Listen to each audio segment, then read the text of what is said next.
throughout the scandal and in charge now. There's some criticism of quite specific individuals in the report. I'd just like to get your thoughts on what you would say to them.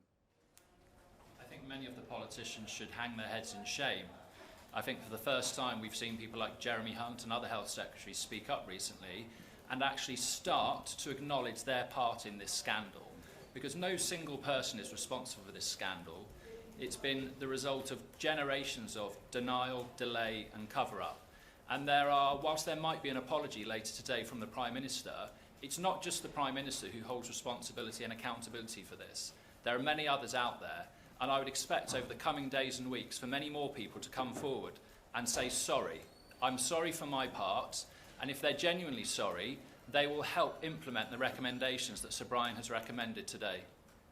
I think they need to know as well what they've been sorry for. Any apologies that we've had in the past have been meaningless, because all that they've said is that this should never have happened. We know that this should never have happened. What was your part in it? What are you sorry for? That's what the community needs to hear before we can even begin to get closure on this. And one of the aspects that sadly the delay has caused is the fact that there are doctors out there who should have been prosecuted for manslaughter, gross negligence manslaughter.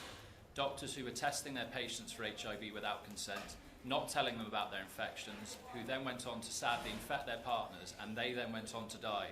Those people should have been in the dock for gross negligence manslaughter, and sadly, because of the delay, that's one of the consequences, that so many people will not see justice as a result. This has gone on for so long now that the people that were around at the time will be very hard to track down if they're even still alive.